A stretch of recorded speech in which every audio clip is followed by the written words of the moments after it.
Shambhala.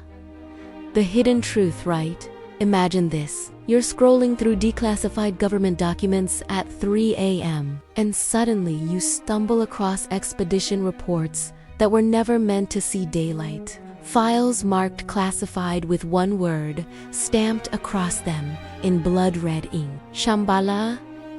Your hand starts trembling because you've just discovered that everything we've been told about this legendary kingdom is a complete and utter lie. What if I told you that world governments have been desperately hunting for Shambhala since the early 1900s? What if I told you they found it and immediately tried to bury every trace of evidence? And what if, just what if, this sacred paradise is you in quite the peaceful kingdom we've been led to believe? Buckle up, because today we're diving headfirst into the most explosive secret your government never wanted you to know. This isn't just another fairy tale, mate. This is about a place so real, so dangerous, that studying it has literally driven researchers to madness, and death. Let's start with what they want you to believe, shall we? The official story goes like this. Shambhala is nothing more than ancient mythology, a beautiful legend found in Tibetan Buddhist texts, particularly the Kalachakra teachings. According to these ancient writings, somewhere beyond a ring of snow-capped mountains lies a mystical kingdom called Picture this paradise, if you can. The capital city, Kalapa, gleams like a jewel in the wilderness. Its rulers, descendants of the sacred Koki dynasty, possess wisdom that makes our greatest philosophers look like nursery school children. The inhabitants, they've achieved enlightenment, transcending the petty struggles of ordinary mortals like you and me. But here's where it gets absolutely mind. The texts don't just describe a peaceful kingdom. They contain a prophecy so terrifying that world leaders have been scrambling to understand it for over a century. The prophecy warns that humanity will descend into absolute chaos. Wars will ravage the earth. Materialism will corrupt every soul. And just when all hope seems lost, the 25th king of Shambhala will emerge. This king, known as Rudrashakran, will rise from his throne, leading an unstoppable army. He'll wage the final war against the forces of evil, completely obliterating them. And then comes the Golden Age, a time when Shambhala's rule extends across the entire planet. Food grows without labor. Disease becomes extinct. Poverty vanishes like morning mist. Even the dead saints and sages return to Earth to share their ancient wisdom. Scholars have calculated this golden age will arrive in 2424 AD. Convenient timing, isn't it? Far enough away that none of us will be around to call them out when it doesn't happen? Rather like those Mayan calendar predictions that had everyone panicking about 2012. Remember that fiasco? But here's where the story takes a sinister turn that'll make your blood run cold. You see, this isn't just some dusty legend sitting harmlessly in monastery libraries. Real people, brilliant scientists, respected researchers, fearless explorers have tried to uncover Shambhala's secrets, and the results, they're absolutely terrifying. Take Albert Grunwittel, for instance. This German Orientalist was no amateur. He was a distinguished figure in art history and archaeology, respected across Europe for his groundbreaking work introducing Buddhist culture to the West. His reputation was spotless, his mind sharp as a razor.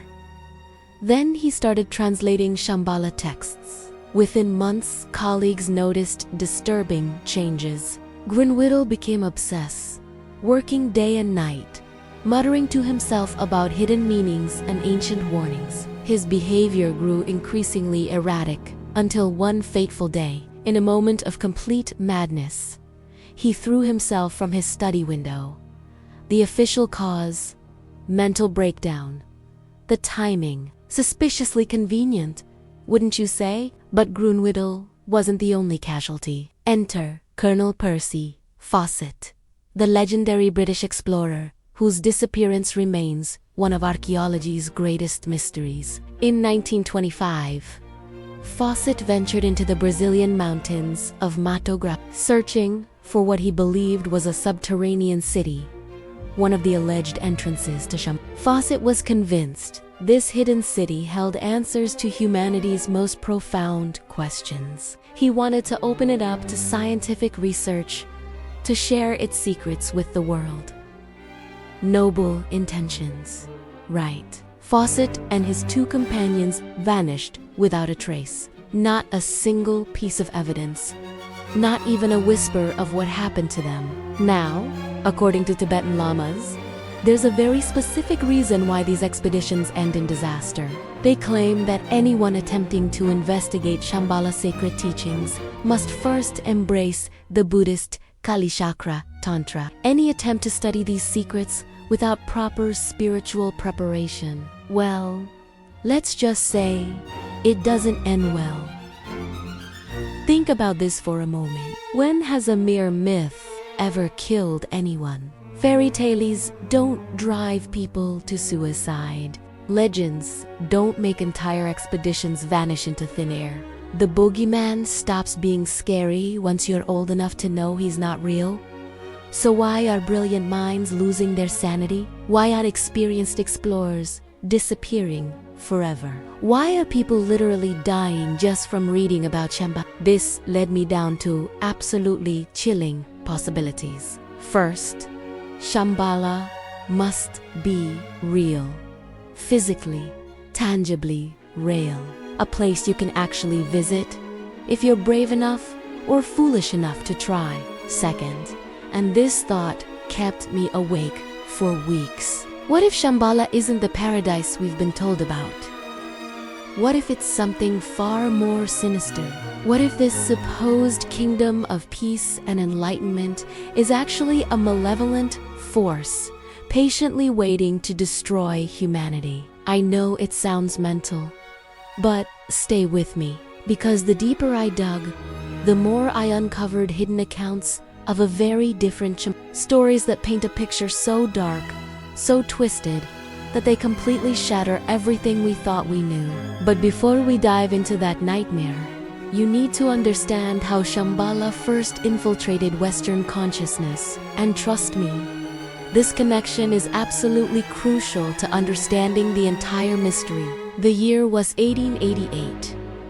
A woman with piercing eyes and an air of mystical authority published a book that would forever change how the West viewed Eastern spirituality. Her name was Helena Blavatsky, founder of the Theosophy movement, and her book, The Secret Doctrine, became the West's first real introduction to Shambhala. Now, Blavatsky claimed she hadn't written this book herself. Oh no, that would be far too ordinary. Instead, she insisted that the teachings had been transmitted to her telepathically by ascended masters living in Tibet. These masters, she claimed, were residents of Shambhala itself. According to Blavatsky's version, Shambhala lies hidden in the Gobi Desert, somewhere between Mongolia and China. There, a secret order called the Great White Brotherhood guards ancient wisdom under the rule of a mysterious figure known as the Lord of the World. The Western occult community went absolutely mad for this, particularly two of Blavatsky's most devoted students, Nicholas and Helena. This couple became so obsessed with finding Shambhala that they dedicated their entire lives to the search. And here's where things get really interesting. Nicholas Roerich wasn't some crackpot conspiracy theorist. This man was a world-renowned painter and stage designer, nominated 3 times for the Nobel Peace Prize, and had direct connections to President Roosevelt's administration. In other words, he had serious credibility and powerful connections. Around 1920, Roerich claimed that Buddhist masters visited him with an extraordinary message. They told him had he been chosen to launch a new religious movement called the Future Buddha.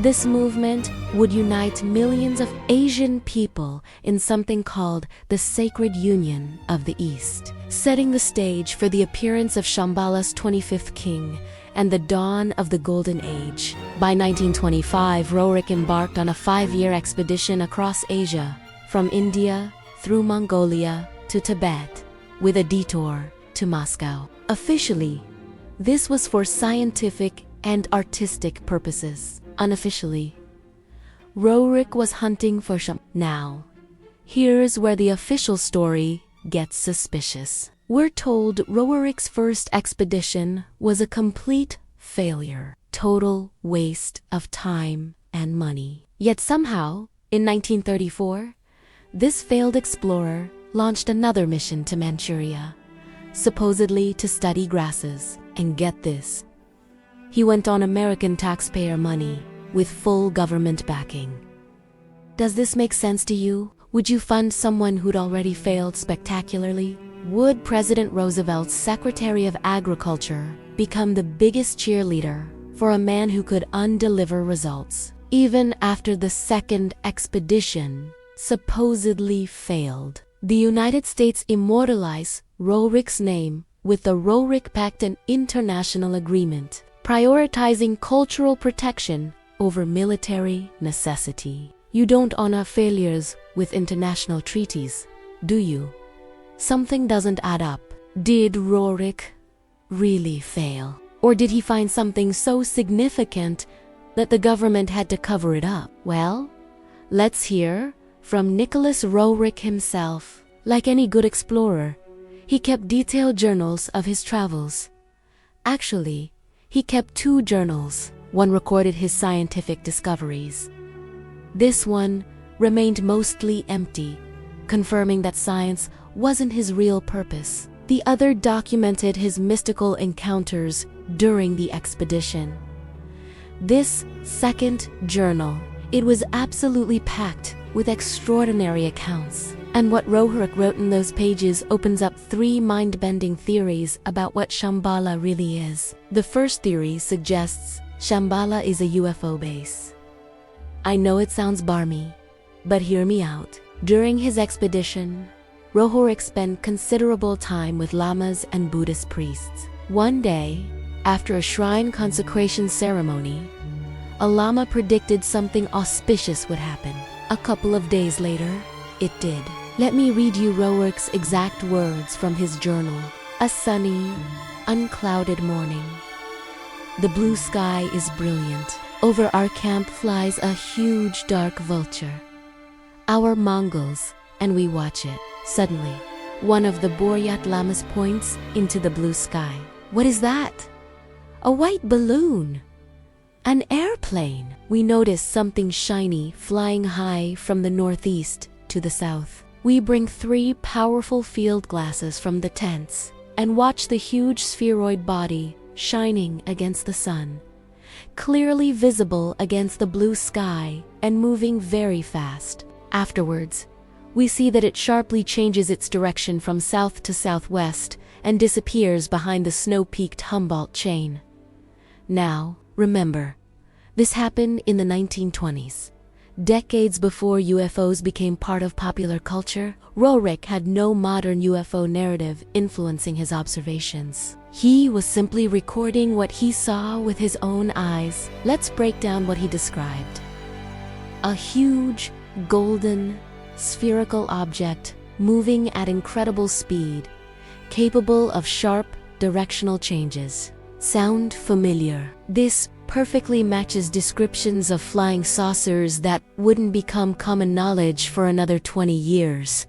But here's the truly chilling part. When Roerich asked the lamas about what they'd witnessed, they told him it was a sign from the great ones of Altai, the lords of Shambhala, had blessed his mission by sending this omen. Think about that. If Shambhala's rulers are sending UFO-like objects as divine signs, doesn't it suggest that Shambhala itself might be some kind of extraterrestrial base? This theory gains even more credibility when you examine Eastern religious texts. Unlike other religions, Hindu scriptures are filled with detailed descriptions of flying machines called Vim. These ancient texts describe gods using double-deck circular aircraft with portholes and domes, essentially identical to modern UFO descriptions. The Mahabharata and Ramayana, written over 1,000 years ago, mention Vimanas that fly at the speed of wind, make melodious sounds,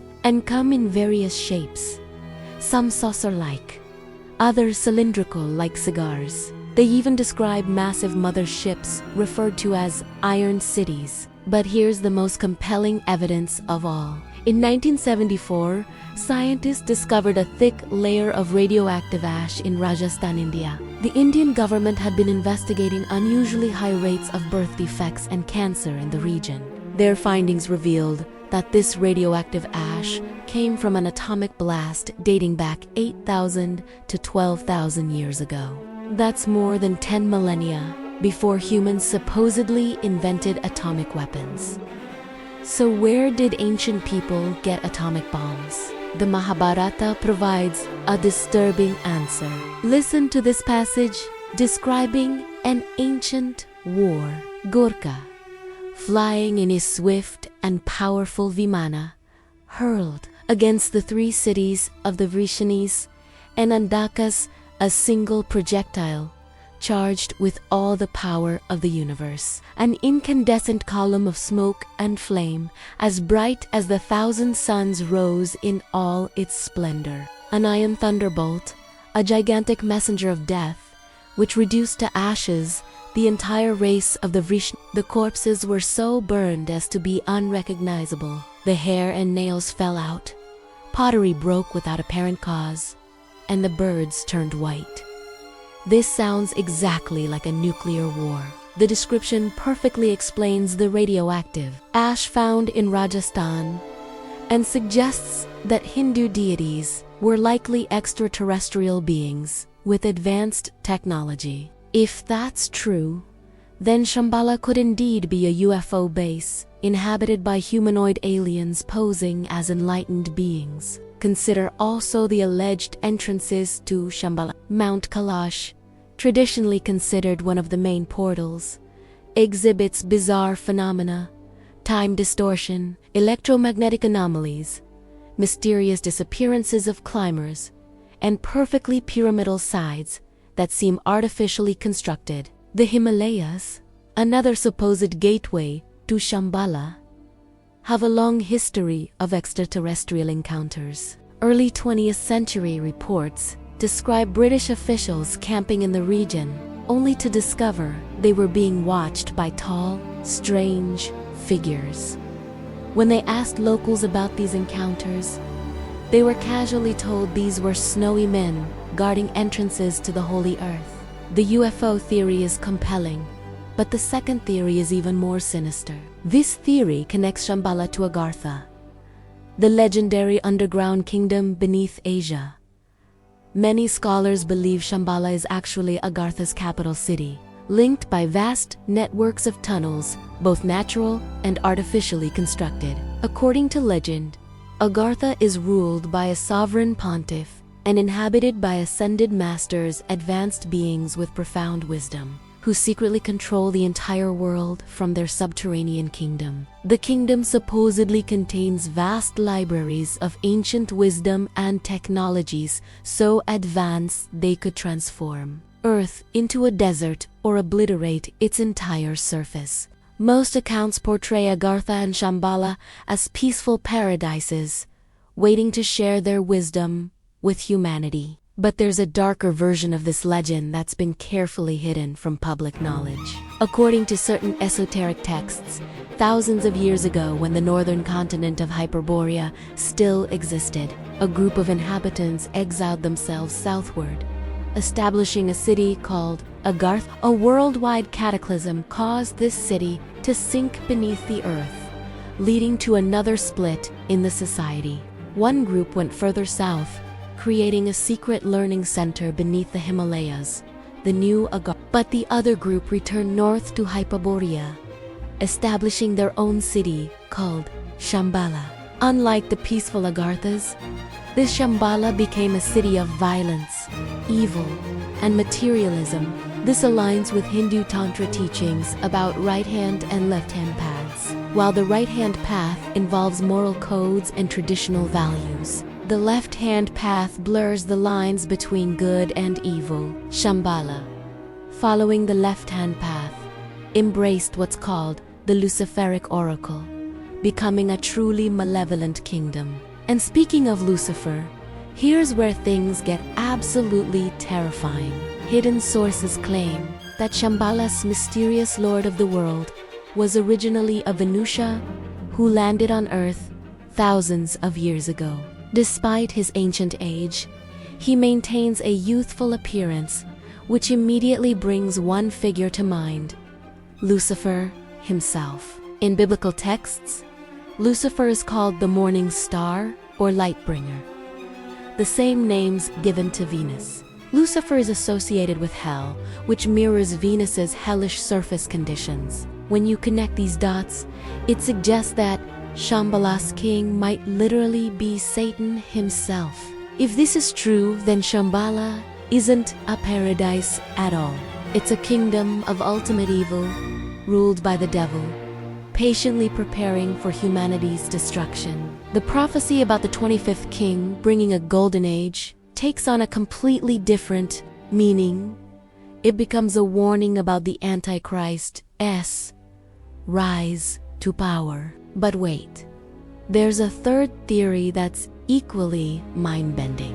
What if Shambhala doesn't exist in our physical dimension at all? According to certain Tibetan Buddhist interpretations, Shambhala is what is called an illusory continent, a realm that exists in a higher dimension and appears to us like a mirage. This theory suggests Shambhala sits in the northern side of space itself, connected to Earth through interdimensional portals. The inhabitants aren't aliens or demons, but humans like us, who live extraordinarily long lives due to their practice of time wheel meditation, a technique Earthlings abandoned long ago. Only Shambhala's citizens can move freely between dimensions. Earthlings are restricted by protectors who guard the borders, allowing only a select few humans with exceptional moral standards to visit, mainly monks and lamas. Like the other versions, this theory includes the prophecy of Earth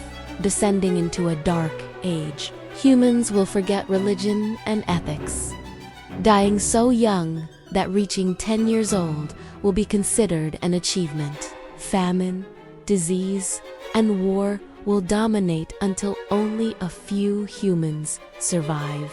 Then Bodhisattvas from Shambhala will incarnate as humans to guide survivors back to the righteous path. So, which theory is correct?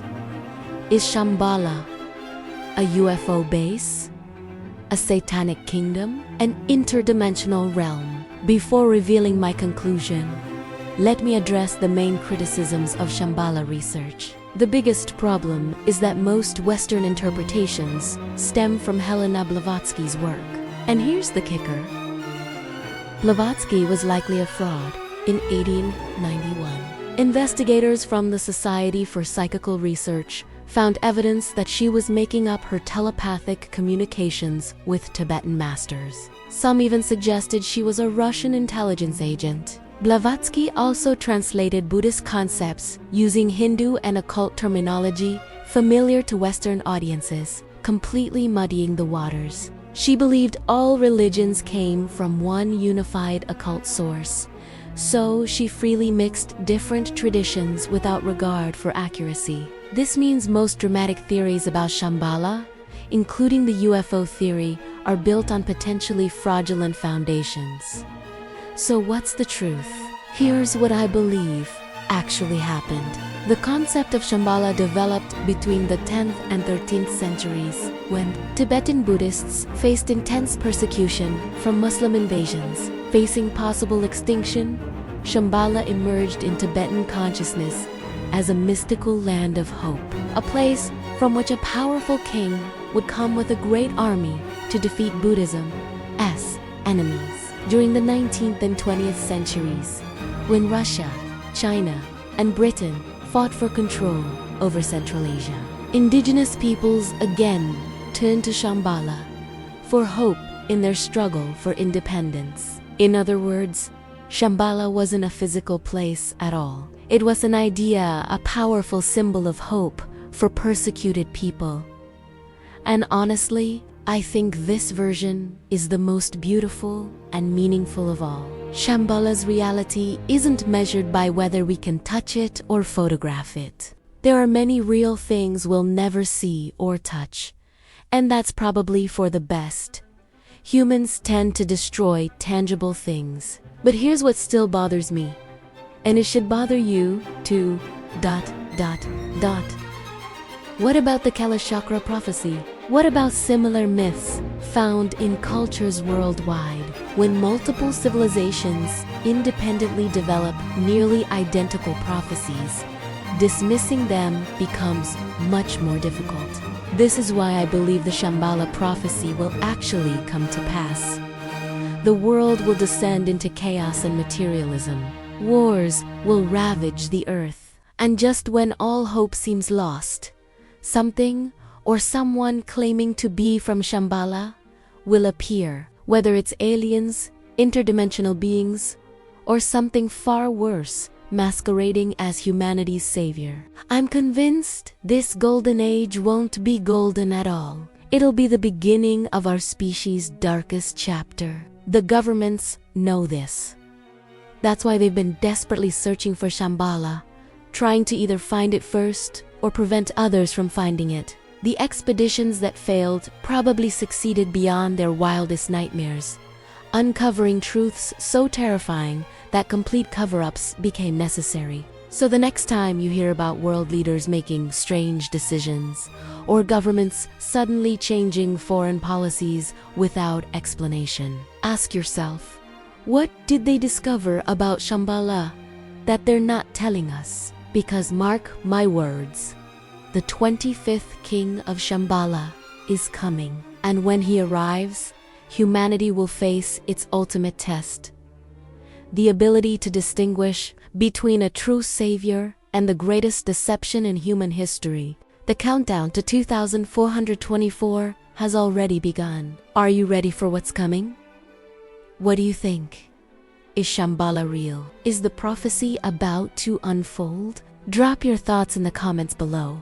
I genuinely want to hear what you believe. And if this story has opened your eyes to just how deep these ancient mysteries run, then you absolutely cannot miss our investigation into the underground kingdom that might be pulling the strings of everything we've discussed today. Trust me, once you see those connections, you'll never look at world events the same way again. Until next time, keep questioning everything they tell you, because in a world of lies, the truth is the most dangerous weapon of all.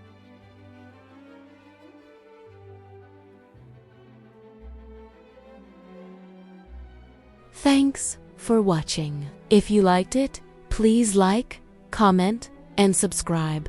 I'll see you in the next video. Bye!